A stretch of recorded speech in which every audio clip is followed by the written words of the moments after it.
Thank you so much, Professor Mayani. Thank you. At the outset, let me express my heartfelt thanks to UGC HRDC, Gujarat University, with a special mention to Professor Mayani and Dr. Milan Mistry for giving me this opportunity to interact and share my views with such a learned gathering. I would like to extend my heartfelt thanks to Professor, my very near and dear professor, very senior professor from Gujarat, Professor Bharat Bhai Joshi ji, for selecting me there. Thank you, one and all. I would like to extend apology because since last night I'm having high fever and little bit cough. So because I have committed, so I am continuing with you. So please avoid, please forgive me for my poor voice. Friends, this is really a very crucial issue which this HRDC has taken for refresher course in value education, refresher course in value education. Why I am telling this very crucial course? Can you just mute all one, because yeah, thank you. It is very crucial. I'm very happy that I have got opportunity to interact with an audience like you, and wherever I get an opportunity to interact with such audience, I share a very popular quote which I like really, which I like most, and quote goes like this: that if an engineer commits a mistake, then it ends with the maximum of damage of bridge or building. If a doctor commits a mistake, then it ends with the maximum of patient's life. But if a teacher commits a mistake, then it never ends. It ends with generations loss. I don't know how many of you can understand Hindi. I'll be sharing one more joke with you. And joke goes like this. एक बार दो बहरे आपस में बात कर रहे होते हैं. बहरा means सुनाई नहीं देता, इसको जो deaf. So दो बहरे आपस में बात कर रहे होते हैं. पहला बहरा दूसरे बहरे से कहता है, क्यों भैया बाजार जा रहे हो?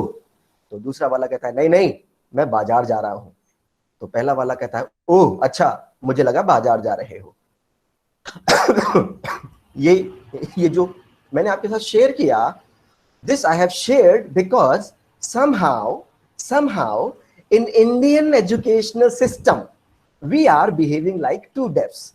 हम दो बहरों की तरह व्यवहार कर रहे हैं. जो हमारा बच्चा कहता है वो हम नहीं सुनते, जो हम कहते हैं वो नहीं सुनता. So somehow we are behaving like two deafs. Now I will corroborate this joke with a line quoted by Swami Ranganathan. I am sure that all of you, because we all come from education background, higher education institutions, higher education system of education. So I am sure you must have heard this name of Swami Ranganathan. Once somebody asked Swami Ranganathan that, Swamiji, what is education? Swamiji, what is education? Swamiji replied that education is something mysterious. Education is something mysterious which passes from a lecture note of a professor to the notebook of a student using pen without using the mind of either. So I have shared this because in order to corroborate my joke, my chutkula with you. So Swami Ranganathan, this is very interesting. So because we all are having experience of social milieu, of our institutions, of our classrooms, so we can visualize, we can witness that this kind of sarcasm of Swami Ranganathan is somehow true so far as our classroom system is concerned. One more thing I would like to share, because this refresher is basically on value education. And if I'm not wrong, I have given my topic to discuss on value education, inculcation versus imitation. Inculcation versus imitation. Why I have chosen this? Because आपने एक चुटकुला सुना होगा, बहुत ही famous चुटकुला है, फिर से ये कि एक बार पिताजी सुबह घर में बैठे होते हैं, उनके बॉस का फोन आता है, उनके ऑफिस से फोन आता है, और वो बेटे ने फोन उठा लिया, तो बॉस पूछता है पिताजी कहाँ है, पिताजी बेटे से कहते हैं बोल दो पापा घर पे नहीं है, बोल दो पापा घर पर नहीं है.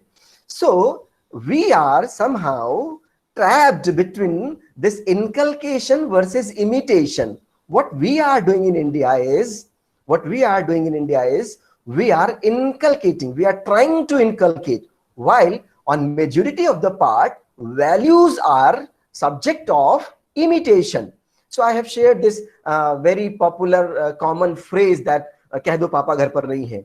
So कह दो पापा घर पर नहीं है means father is teaching his son to tell a lie, and then he expect his son to be honest, to be truthful, etc., etc. One more thing I would like to share, because this is really a wonderful course being organized by HRDC. Once I'm sure that you all have heard the name of Professor D.S. Kothari, Daulat Singh Kothari. Daulat Singh Kothari was the chairman of the Education Commission, which was set up in 1964, which submitted its report in 1966. And you all are aware that on the basis of Kothari's report, India got first ever national education policy in India.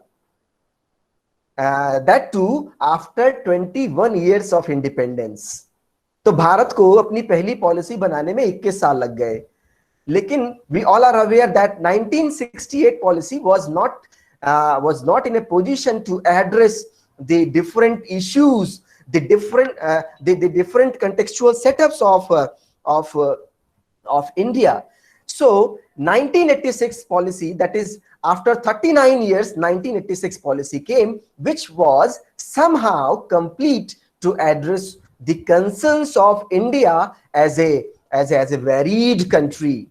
But as we are having as our habit that 86 policy came, and as soon as it came, it has been sent to revision, and finally, my dear friends, my dear colleagues, finally we got our first national education policy in 1992, along with the program of action. What does it mean? It means we took 4.5 decades. तो हम बहुत आराम से काम करने वाले लोग हैं, बहुत जल्दी में काम नहीं करते हैं. So at 4.5 decades from 1947 to 1992 is 4.5 decades we took. So my point was, when this Kothari Commission was set up and Kothari Sahab submitted its report in 1966, after 2 decades. Now I'm going to draw my point is, after 2 decades, somewhere in 1986-87, Professor Daulat Singh Kothari visited Delhi, a specific institution, that is NIPA. So when he visited NIPA, one of the professors asked Professor Kothari that, Kothari Sahab, if you would have given opportunity, what would you like to change in your report of Education Commission? So Kothari's reply was really remarkable, which I would like to share with you. Kothari Sahab replied, if I would have been given opportunity to change something in my report, I would have changed the name of the report itself. The name of the report itself, that is Education for National Development. Instead of keeping its name as Education for National Development, I can say that I would have kept its name Education for Character Development. Education for Character Development. So having said this, Kothari Sahab realized that if we can shape character, then we can achieve most of the difficult situations. We can overcome most of the difficult situations. So and there is a famous saying, when I was in school in Sanskrit, if health is gone, if wealth is gone, nothing is gone. If health is gone, something is gone. If character is gone, everything is gone. So ये हमने बचपन में संस्कृत में पढ़ा था, English में भी पढ़ा था हमने इसको. So Kothari Sahab was focusing that if I would have to change, I would have changed the name of its report from Education for National Development to Education for Character Development, because if we can shape the character, we can overcome anything. See, last more than can you mute Dr. Priyanka Datta? Dr. Priyanka Datta, can you mute yourself?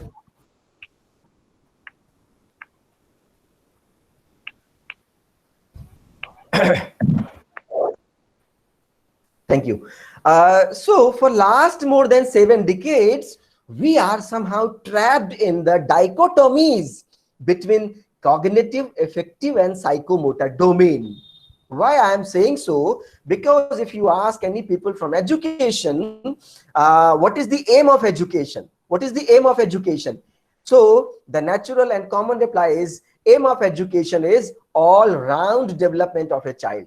All-round development of a child. Now, the next question is, what do we mean by this all-round development of a child? This all-round development of a student means balanced development of cognitive, affective, and psychomotor domain. That is the development of 3H, head, heart, and hand. इसका मतलब ये है कि अगर मैंने आपको आज चुटकुला सुनाया तो आप आज ही चुटकुला सुनेंगे, तुरंत ही हंसेंगे, तुरंत ही ताली बजाएंगे। ऐसा नहीं होगा कि आज मैं आपको चुटकुला सुनाऊंगा, शाम को आप ताली बजाएंगे और कल आप हंसेंगे। So balanced development of these 3 domains, but somehow we are trapped for last more than 7 decades in the dichotomies, and the kind of education being given today is turning children into a machine, and such a perspective defeats the very purpose of education.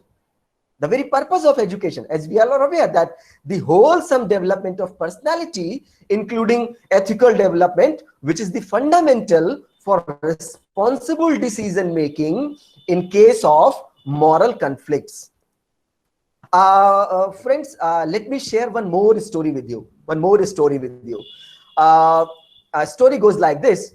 Once upon a time, a gentleman was walking through an elephant camp. And when he was walking, he spotted that the elephants were not being kept in cages or so to say, held by the use of chains.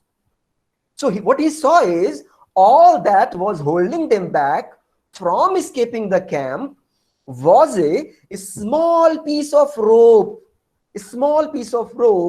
tied to their one of their legs. So when the man gazed upon the elephants, he was completely confused. As to why the elephants didn't use their strength to break the rope and escape the camp. And we all are aware that they could have easily done so, because we know the power, the strength of an elephant. But instead, they didn't try to do this at all.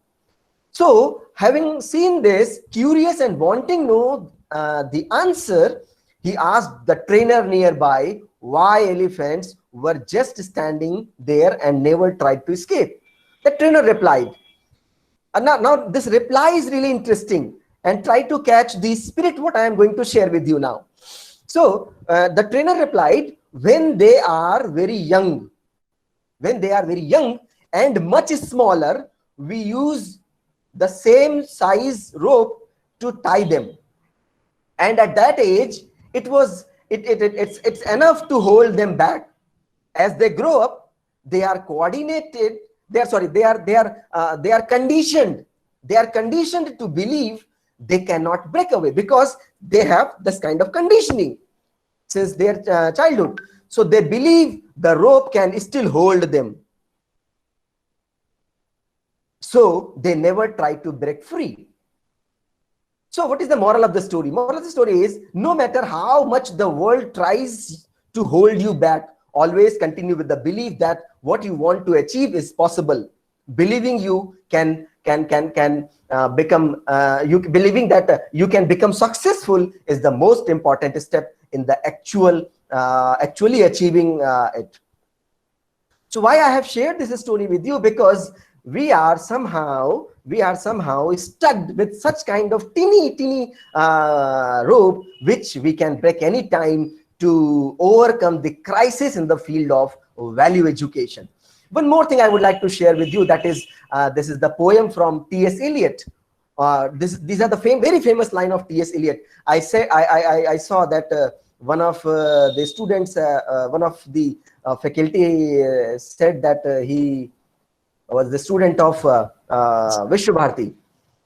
So T.S. Eliot, this is a very famous line of T.S. Eliot. Where is the wisdom? Can you mute Sandeep Tiwari ji?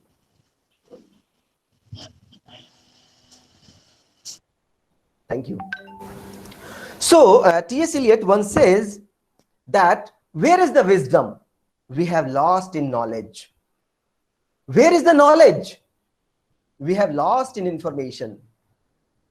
The cycles of even in the 20 centuries bring us farther from God and nearer to dust.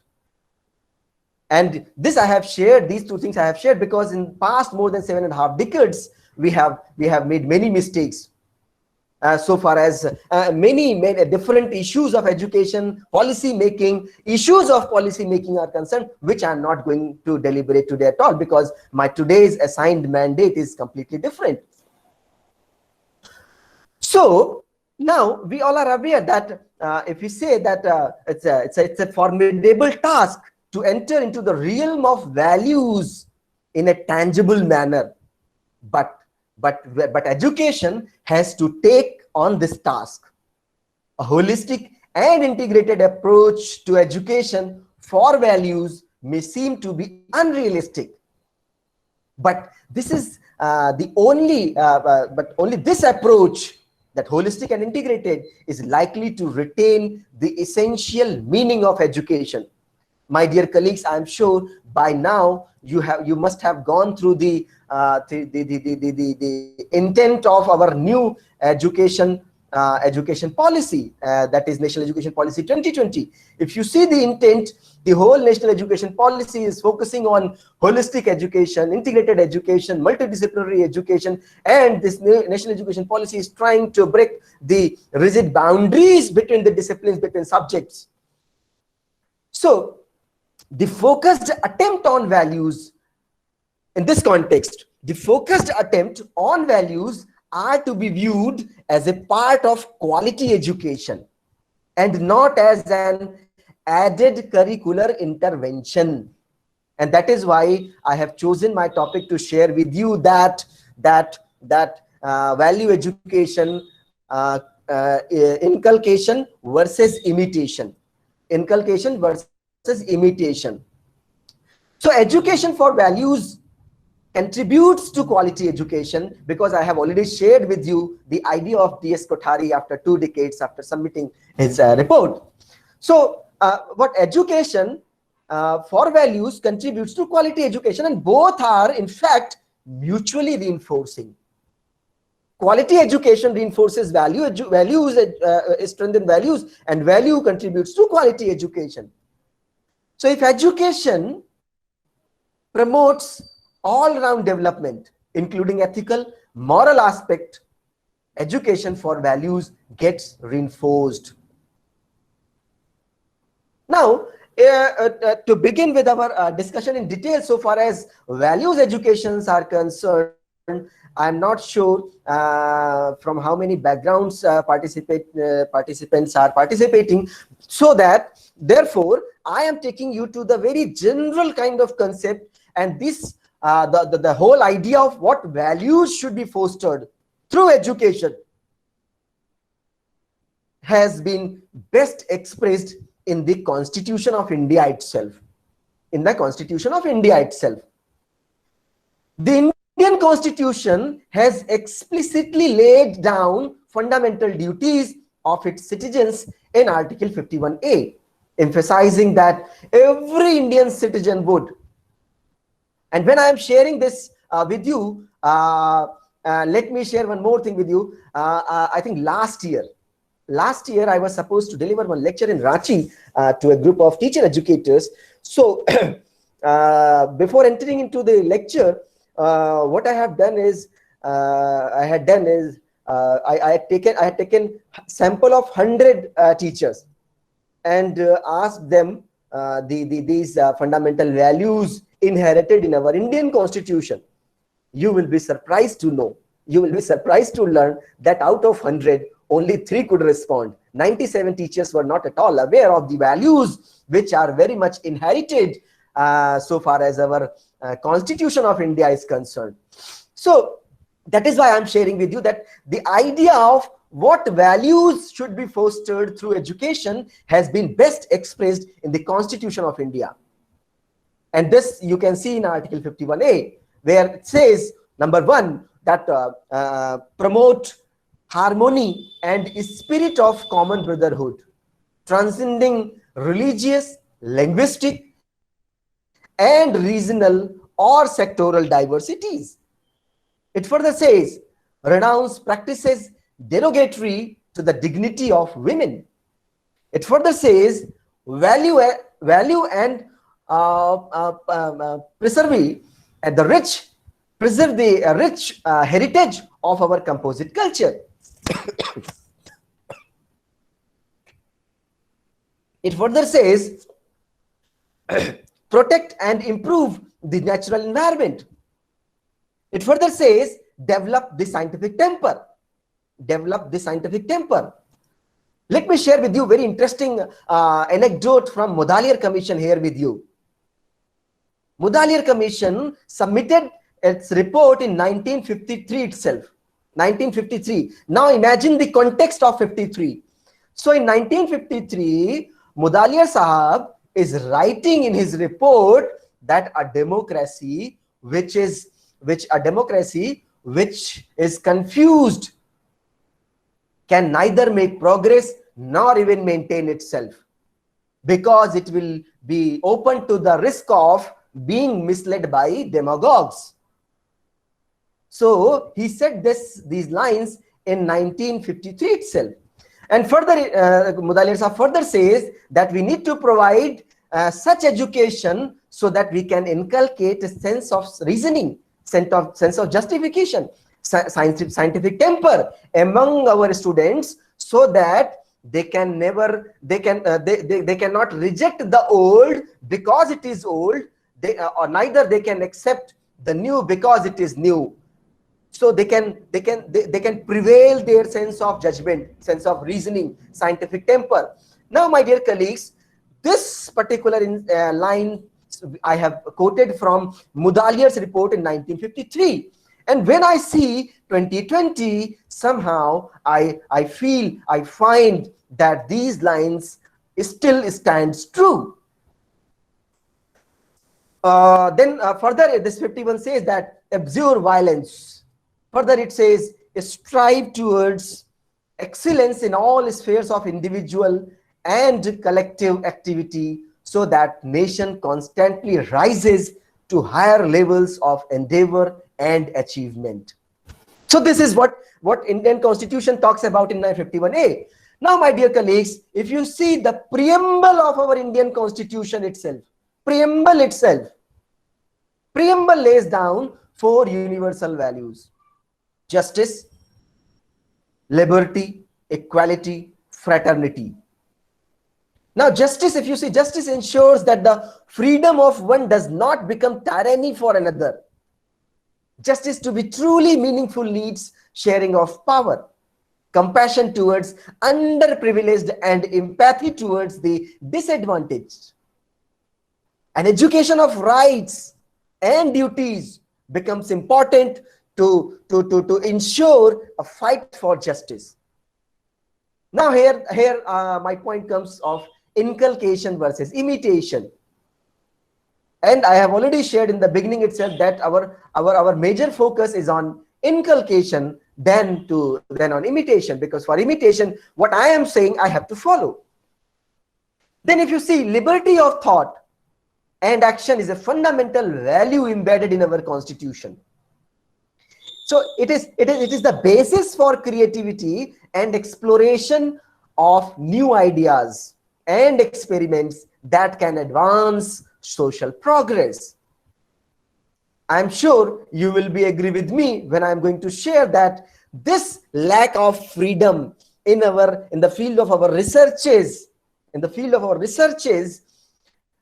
have made our standards, our status, so far as the area of researches is concerned, across the subjects, across the disciplines.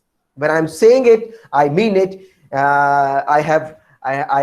I was in Shantiniketan, I was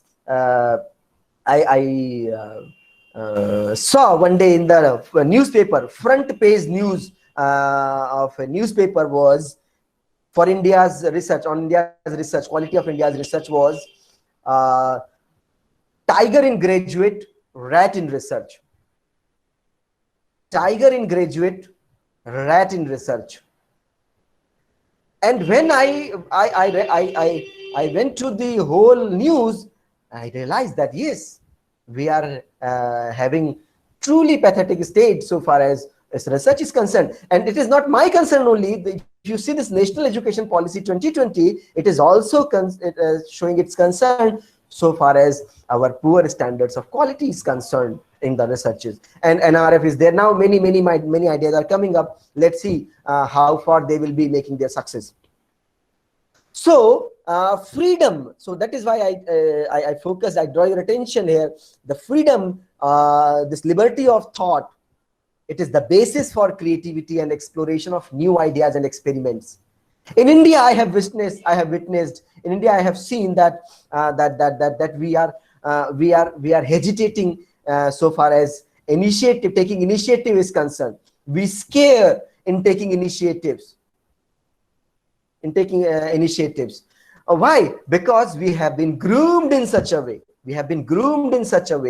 Where we scare of taking initiatives. So that is why it is reflecting on the status of our researches also. So respecting the rights of others to liberty of thought and action is the hallmark of a civilized society. Ensuring that this liberty of thought and action is not used to belittle or diminish the beliefs and status of others. So to say, what constitutes a decent society.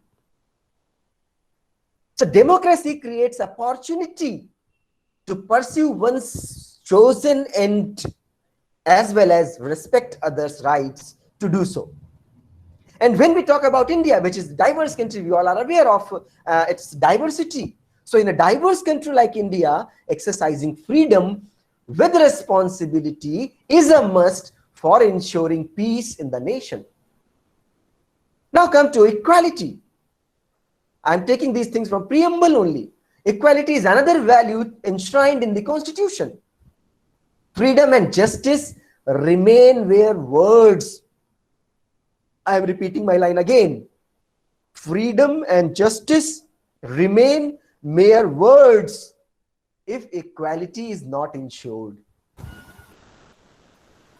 So freedom and justice will remain mere words if equality is not ensured, because it implies freedom from exploitation and ensuring opportunities for individuals' development irrespective of the background, gender, cultural setup, socio-economic identity, and status.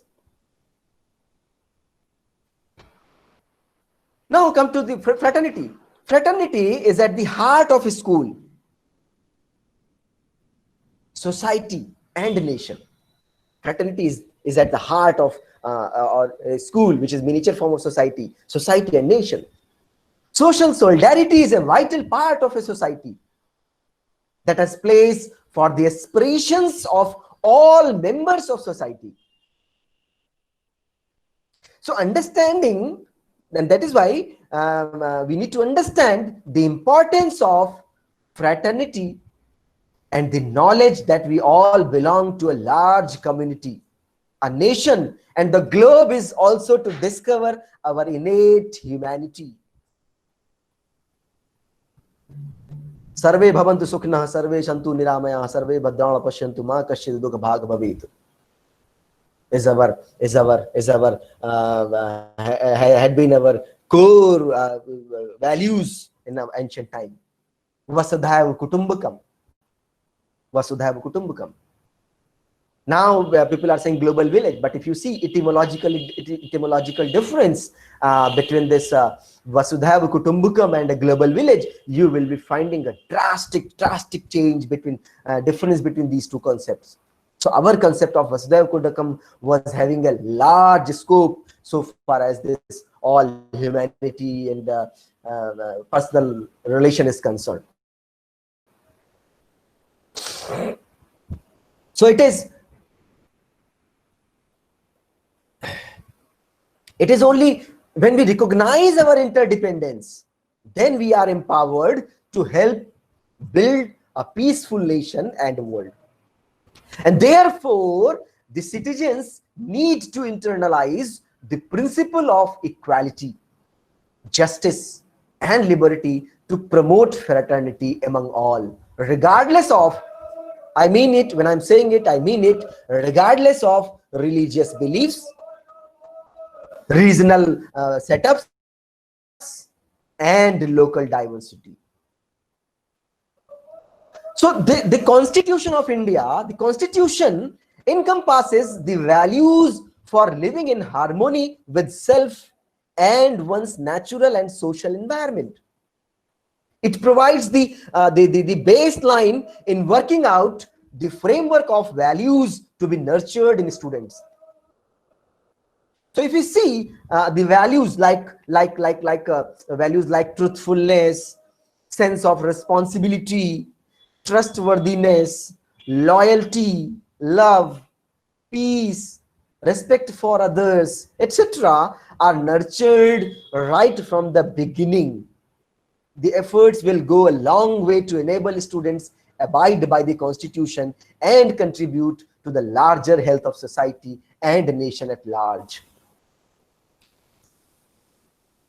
My dear colleagues, my dear friends, when you are doing this RC, right, when you are doing this refresher course, my earnest request will be to all of you is, if you have gone through all such values, all such things of India, our Constitution, well and good. If not, kindly go through and kindly ensure, because so far as our national policy on education is concerned, it is going to, if it could be implemented later in the spirit, then it is going to convert the whole system of education into a multidisciplinary, holistic, etc., etc. So it will be helping you like anything. Now, after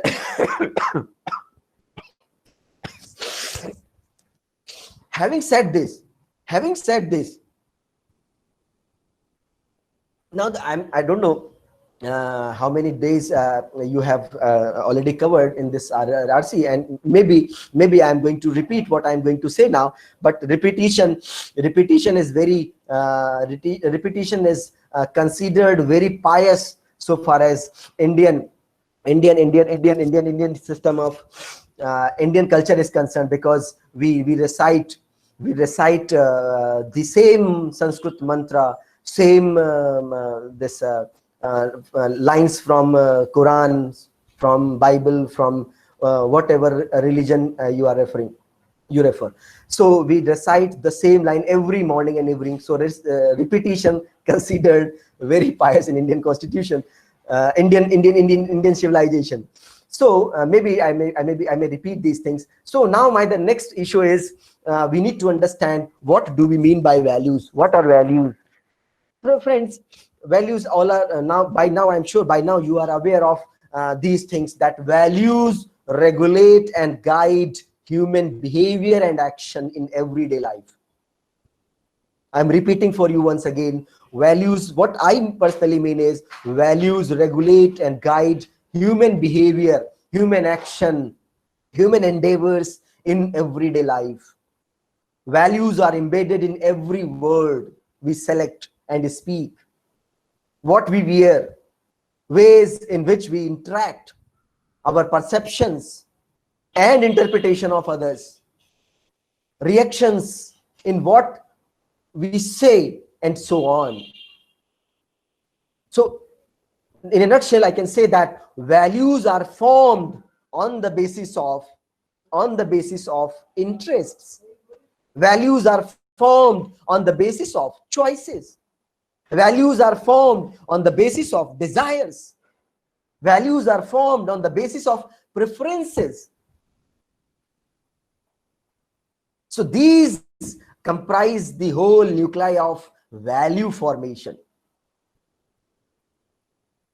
So values have a selective or directional quality. When preferences acquire certain definiteness, intensity, and stability, these become the criteria for judgment. Choices, action, and grounds for decision making in behavior. And therefore, we can say that values thus are considered to be enduring beliefs upon which human beings act by preferences.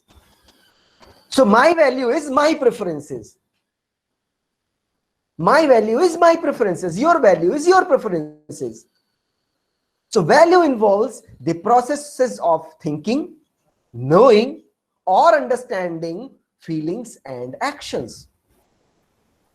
Now, if you see in a larger perspective, and so far as society is concerned, values are sometimes confused with norms.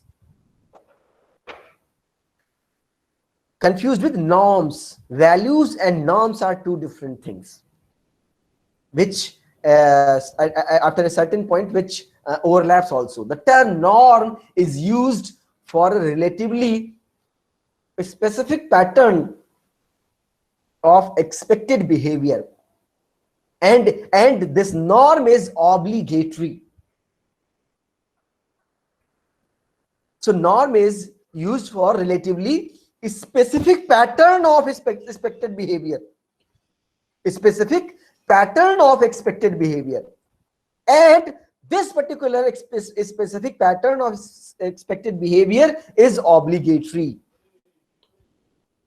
But on the other hand, value is considered as a matter of one's choice. As I have said, that values, what is my values are my preferences, your values are your preferences. For example, let me share one example with you. Discipline is a value which could be adopted in every sphere of human activity. So discipline, if I consider discipline as a value, so discipline is a value which could be adopted in every sphere of human activity, but not everyone may follow it. Once a particular value is internalized by the person, I'm repeating for you once again, if the particular value is internalized by the person, it becomes a norm for that person in making judgment, in making preferences, or in making choices. The choice of what type of value a person prefers also makes values subjective in nature. If you, because you all are from a set of higher education institutions, I'm sure that you must have acquired these things from your social milieu, that whenever there is a discussion about values and value education, there is generally skepticism about the relevance of values in the present day context. One reason feel is because our general conception about value education has been mainly expressed in terms of development of values and virtues like honesty, like self-control, like respect, like responsibility, like loyalty, for personality or character development of the individual per se. without situating them in the prevailing social, cultural realities and conditions. And that is why we look at it with an skepticism, a skeptic view. So what I personally feel is values should not be treated as ideal concept, but as empowering tools which are helpful in meeting the challenges of the contemporary social world. Whatever it is, be it religious fundamentalism, environmental degradation, multicultural conflicts, misuse of science and technology, inequalities, ill effects of mass media, globalization, commercialization, and many more. So the very nature of value education implies empowering the students with certain attitudes and skills, as well as giving them the critical ability to use them in the contemporary everyday world full of myriad challenges. And then only we'll be in a position to look at this whole paraphernalia of education in a significant, in a relevant, in a concrete manner.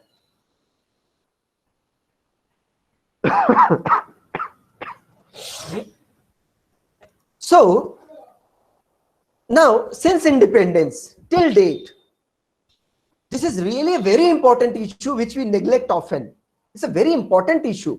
I congratulate Professor Preeti Mayani and her team to conceive such kind of refresher on this much needed issue in education. And I have already drawn your attention on the words of Kothari when he says that I would have changed the name of my report from Education for National Development to Education for Character Development. I can cite many key policy interventions. I can cite here for you so far as the value education is concerned. For example, let me share with you few key policy interventions. I'm sure, my dear colleagues, I'm sure that after this refresher course, when you will be going back to your respective institutions, you will be dealing with the execution of the intent of National Education Policy 2020. Kindly throw some light on this view, sir. Values may be different. Let me finish, then I can discuss. I can take up with certain some queries or some clarifications of such things. So therefore, since you have to deal with both, one, the National Education Policy 2020's execution, and the value education, because National Education Policy 2020 is talking very high about value education, which I'll be sharing little later in my deliberation today. So if you see the key policy interventions, the concerns for this value education are reflected in our almost every key policies document from time to time. After independence, if you see this University Education Commission, it says that if we exclude spiritual training in our institutions, we would be untrue to our whole historic development. The report went on to make a case not for religious or moral education, but for evolving a national faith, a national way of life based on the Indian outlook on religion, free from dogmas, rituals, and assertions. Further, if you see the concern expressed in the this Mudaliar Commission 1952-53, which says that the supreme end of the educative process should be the training of the character and personality of students in such a way that they will be able to realize their full potentialities and contribute to the well-being of the community. Further, if you see Education Commission of 64-66, which says that absence of provision for education in social, moral and spiritual values as a serious defect in the curriculum. This commission recommended that these values be taught with the help, wherever possible, the ethical teachings of great religions. And if you go through the report of C. Prakasha Committee report, it recommends direct moral instructions for which 1 or 2 periods a week should be set aside in the school timetable.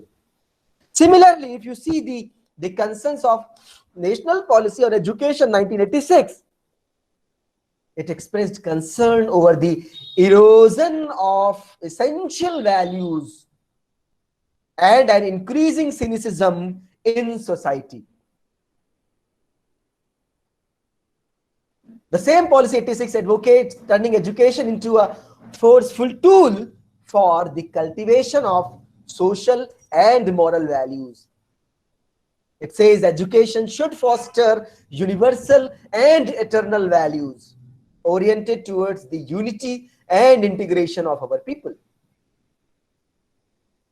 If you see the Government of India's report on value-based education, that is popularly known as Chauhan's Committee Report 1999,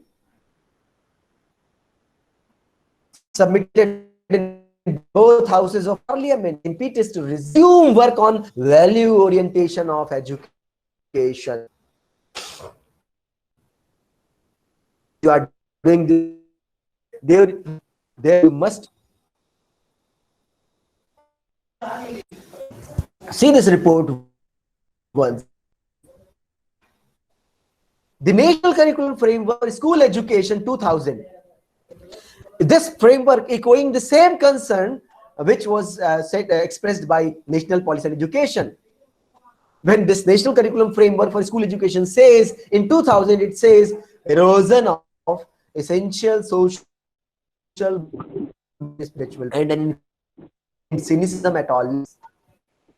If you see the recent curriculum framework, which is lastly available framework since 2005, we are stuck to that curriculum framework itself. National Curriculum Framework 2005 echoed the vision of education where values are inherent in every aspect of schooling. Are you saying something? Dr. Anshul Dadhij.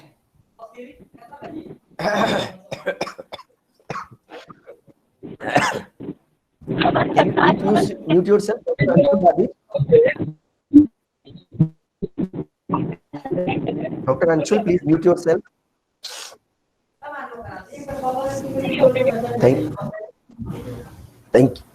Thank you. So this National Curriculum Framework 2005, this particular, please mute yourself, it is creating disturbance. This National Curriculum Framework 2005, this particularly emphasizes education for peace as one of the national and global concerns. And if you see the report of the Learning the Treasure Within report, which is popularly known as Taylor's Commission report. It talks about 4 pillars of learning: learning to know, learning to do, learning to be, and learning to live together. So these all are because since independence we have a habit to copy, to follow the ideas which get approved by the Western countries, precisely Europe and America. Dr. Anshul, you are creating again and again disturbance. It is distracting my lecture. Please mute yourself.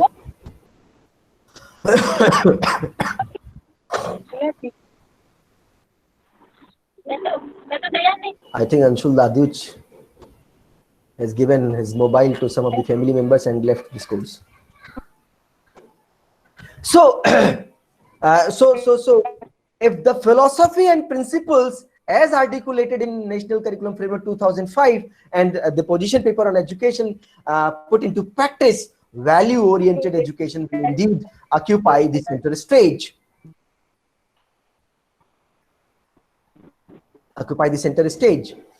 Now, I am drawing your attention on one of the very important issue which I am taking in tits and bits for last almost 1 hour, that is national education policy. Why I am congratulating Professor Preeti Mayane is because she has taken this refresher course on a much needed concept of much needed issue of value education. And why I am focusing this is much needed, because if you see this national education policy 2020, you will be finding in the principle of this policy itself, administrator, please mute Anshul Das, please.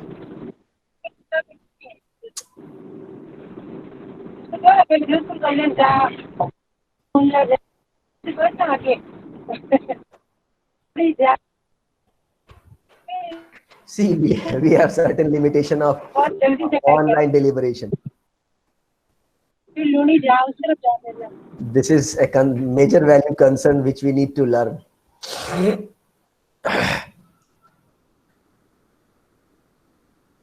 Education policy 2020 itself, if you see this policy, the principle, oh my God. Who is the administrator of this group? Who is coordinating today this lecture? In the principle of this policy itself, if you see ethics and human constitutional values, the policy, in the principle of policy itself, the policy is focusing on ethics and human constitutional values like empathy, like respect for others, cleanliness, courtesy, democratic spirit, spirit of service, respect for public property, scientific temper. When I'm saying scientific temper, we need to take extra care of ourselves, because we have discussed, we have focused on this particular term of scientific temper in 1952 itself.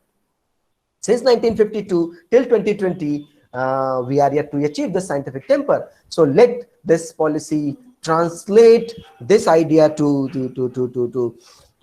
practice.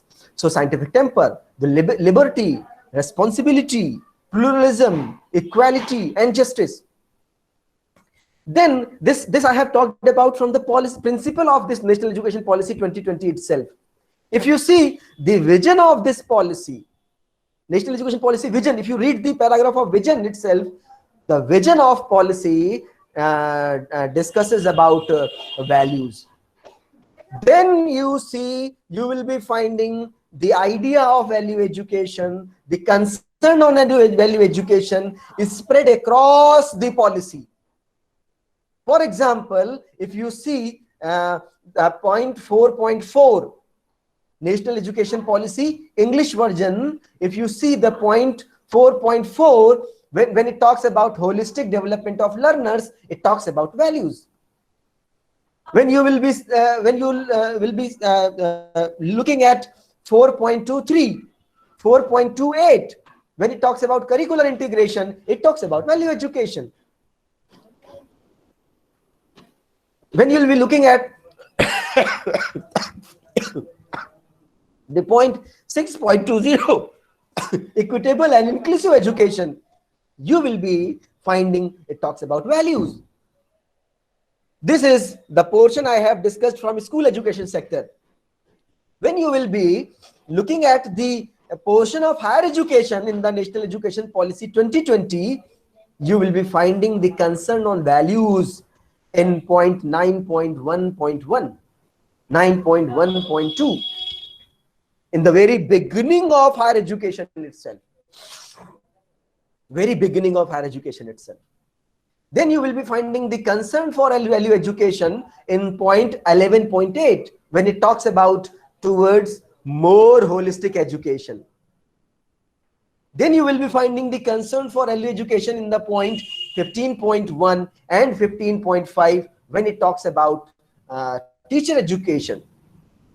Further, if you will be looking at policy, you will be finding the concern on values when it talks about effective governance under 19.4. Then you will be finding the concern for values in point 20.4 when it talks about professional education. Professional education. So that is why this refresher course is going to help you very much when you are going back to your institution, and where you are supposed to implement the intent of National Education Policy 2020 at your institution, at the level of your institution, So if we see that improvement of the quality of education, if you talk about University Education Commission's Mudaliar Commission report, Kothari Commission report, 68 policy, 86 policy, 92 policy, then Professor Yashpal's report of learning without burden, then Professor Yashpal's another report, reservation and renovation of higher education institutions, or you see this National Knowledge Commission's report, so many reports. Improvement of the quality of education has always been the key concern for education. Key concern, quality education. So when this policy, you see this policy, and if you read this in 1948-49 University Education Commission report, you will be finding many common features between these two things. 1948, we were talking about quality, we were seeking quality. In 2020, we are talking about quality, we are seeking quality.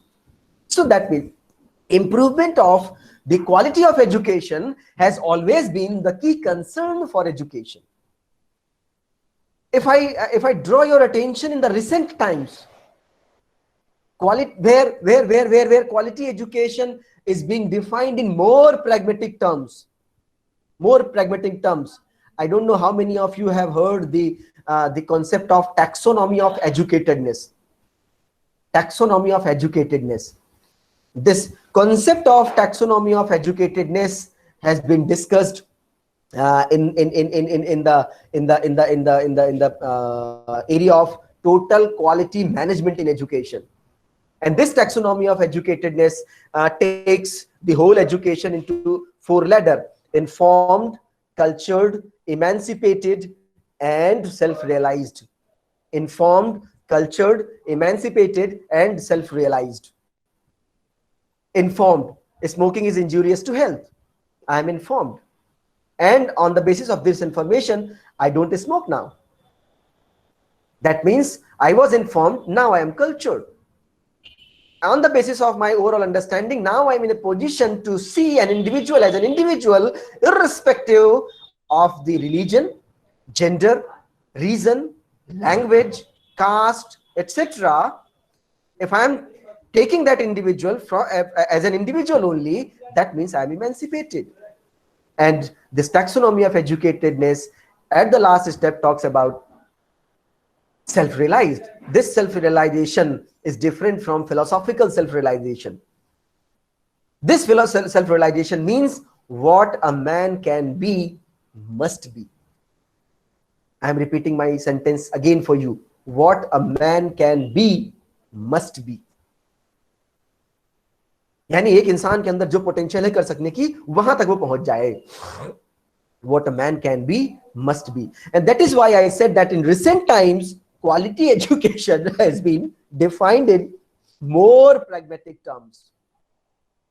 Nowadays, in recent times, this whole concept has become synonymous with employability, preparation for the world of work, less and less consideration given to the subject of education, that is individual students and his or full development as a human being. That is what I have quoted in the beginning itself, all-round development of student. So, quality of education should not be considered in fragmented terms,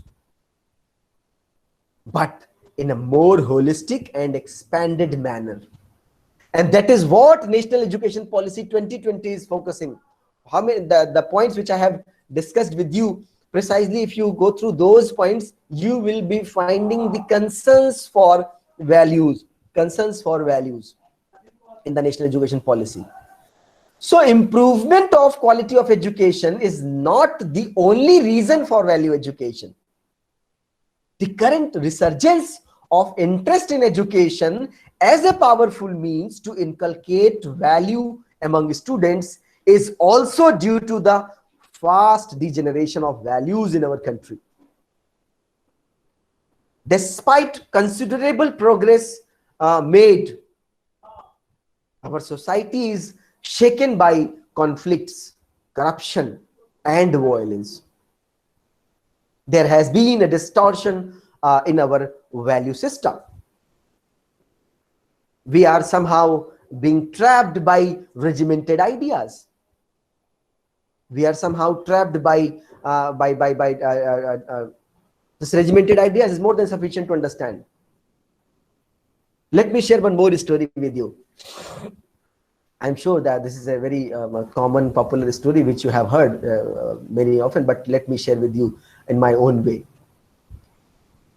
एक बार एक ऊंट का व्यापारी जो है वो अपने बहुत सारे ऊंट को लेकर के व्यापार करने जा रहा था।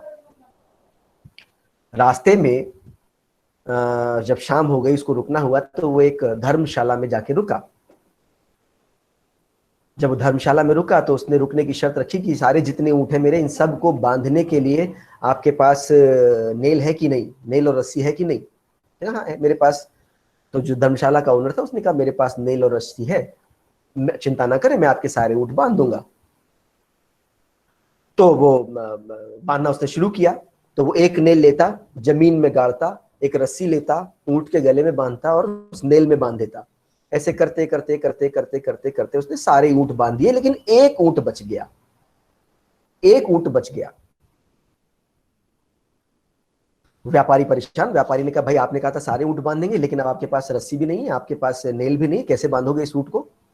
तो धर्मशाला के मालिक ने कहा आप चिंता ना करें, मैं इसको बांध देता हूं। अब जो लोग हिंदी समझ सकते हैं वो मेरी बात को जरा ध्यान से सुनेंगे। तो उस धर्मशाला के मालिक ने वो नेल लिया जो था नहीं और उसको जमीन में गाड़ दिया। फिर वो रस्सी ली जो वास्तव में थी नहीं और उसको गले में, ऊंट के गले में डाल दी। और फिर वो रस्सी जो थी नहीं वास्तव में, उसको उस खूंटे में बांध दिया जो खूंटा वहां था ही नहीं, और ऊंट को बिठा दिया। जो व्यापारी था वो सोने के लिए चला गया। सुबह उठा, उसने ऊंट को खोलने की प्रोसेस शुरू हुई। धर्मशाले का मालिक आया, खोलना शुरू किया। उस व्यापारी ने खुद ही खोलना शुरू किया। पहला ऊंट खोला, दूसरा खोला, तीसरा खोला, चौथा खोला। खोलते खोलते खोलते खोलते वो लास्ट तक पहुंच गया, उस ऊंट तक जो बांधा नहीं गया था। लेकिन वो ऊंट उठ ही नहीं रहा था, वो ऊंट उठ नहीं रहा था। बड़ा परेशान कि ये ऊंट उठ क्यों नहीं रहा है। तो उसने धर्मशाला के मालिक को बुलाया, भैया ये ऊंट तो उठ ही नहीं रहा है।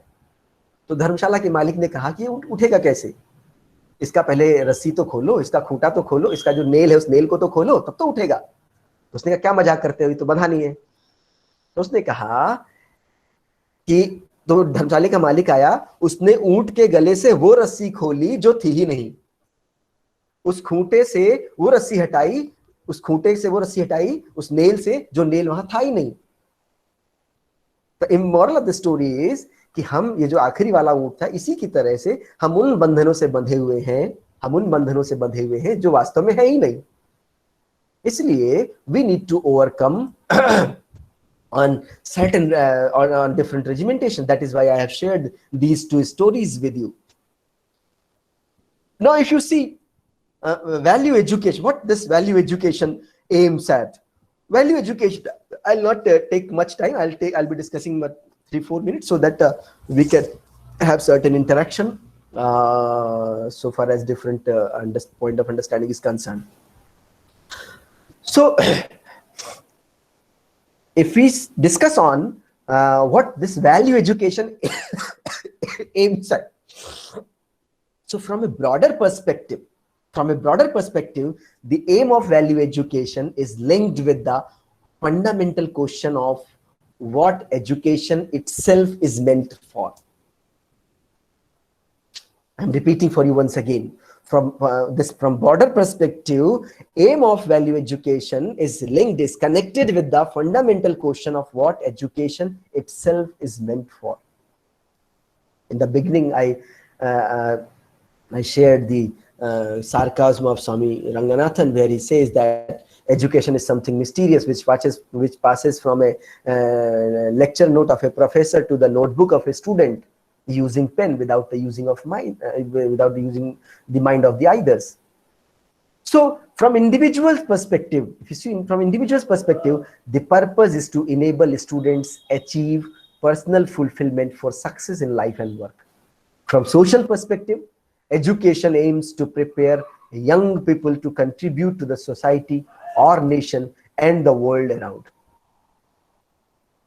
But if you see, in neither case, education is to be perceived as an outcome, but as an experience in itself, which will enable students to live safe, healthy, and fruitful lives and become responsible citizens who make positive contributions to the society. So education for values in this perspective, education for values aims at promoting broader capabilities, attitudes, and skills that matter not just in schools, but also life beyond schools. Life beyond schools. If you can go through, if you can see, there is an article written by Gurudev Rabindranath Tagore on my school. I think Nikhilesh is from Yes, sir. Yes, sir. Yes. So you can share this article with your colleagues. Okay, sir. So when you will be going through this wonderful article written by Rabindranath Tagore, you will be understanding how these great educationists saw education for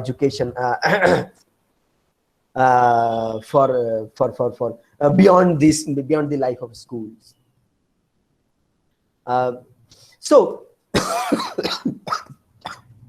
education. So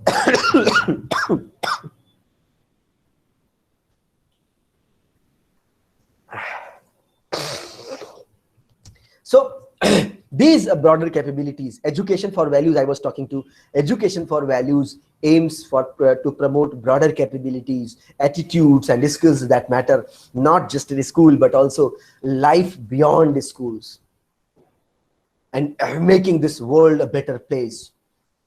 And if you, what I have referred in between, the report of Learning the Treasure Within, Taylor's Commission report, when it talks about 4 pillars of learning: learning to know, learning to do, learning to be, and learning to live together.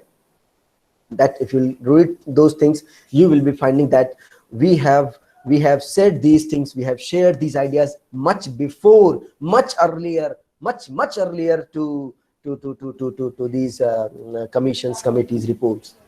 For example, right now, since this Brundtland Commission has come, we are running behind education for sustainable development.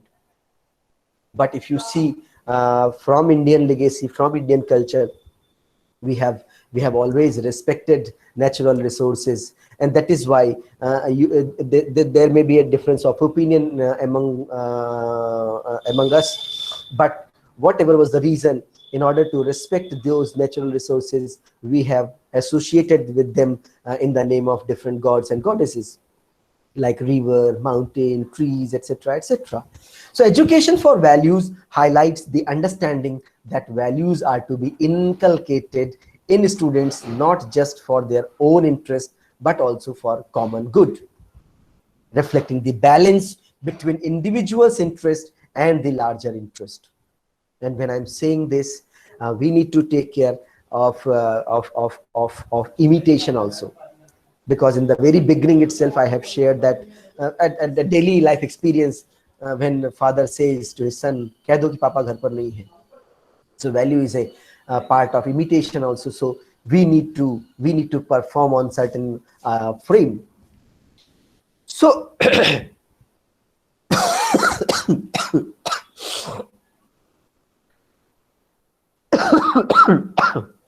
how values are acquired, development of values takes place during the process of socialization. So that is why I have taken this the topic of my deliberation. I have taken inculcation versus imitation, because there are certain values which are inculcated, there are certain values which we acquire, which we imitate. And when I'm discussing now these values which are acquired during the process of socialization. And socialization, we all know that always occurs in a context, since we all are aware that social cultural milieu is different for different societies. Differences in cultures are reflected in the values. There are layers of context according to the ecological perspectives. I am going to share one of my personal experience with you. Last year, I was supposed to deliver a lecture to American students in Kathmandu. When I went to deliver my lecture, I saw that students are sitting very comfortably. Somebody is putting legs upstairs, कुछ गले पे हाथ रखे बैठे हैं, कुछ पानी लेके बैठे हुए, कुछ कोल्ड ड्रिंक लेके बैठे हुए, कजवल बैठे. But as an Indian, we have to see very disciplined class. We are used to see very disciplined class. हमारी क्लास में कोई बच्चा उठा करके पैर ऊपर रख दे अगर, तो हम उसको क्लास से बाहर निकाल देंगे. So but in American, so when I was about to start my lecture, the professor who have invited me understood my dilemma, my conflict, and he told me in whispering that take this kind of setup very easily, very lightly. This is our culture. So social cultural milieu is different for different societies. Differences in cultures are reflected in values. There are layers of context according to the ecological perspective.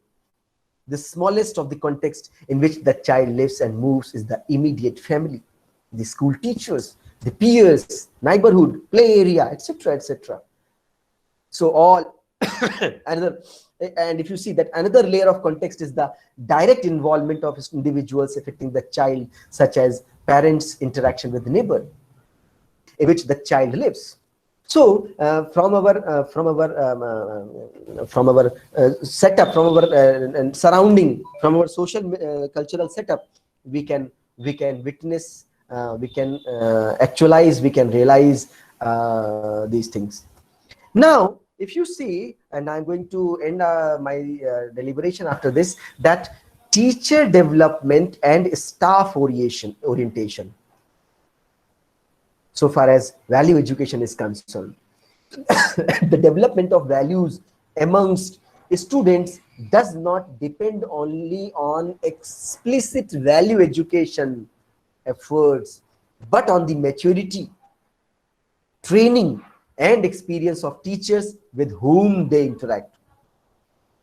If you see, research shows that even when schools are restructured in a big way, students often remain indifferent to new structures and practices. So teachers who provide proper listening opportunities and they try to see the perspective of students in the classroom are the teachers who can make a real difference. And that is why in the very beginning itself, I shared the joke of two deafs. कि जो हमारा बच्चा कहता है वो हम नहीं सुनते, जो हम कहते हैं हमारा बच्चा नहीं सुनता. So we need to overcome from this kind of situation of two deafs. Now, one thing which is urgently needed is a re-examination of content and processes at education institutions, re-examination. And my dear colleagues, my dear friends, that this National Education Policy 2020 is giving us this kind of opportunity, and we are forced to have such kind of re-examination so far as the content and processes of education institutions are concerned, because this policy is again introducing the concept of credit transfer.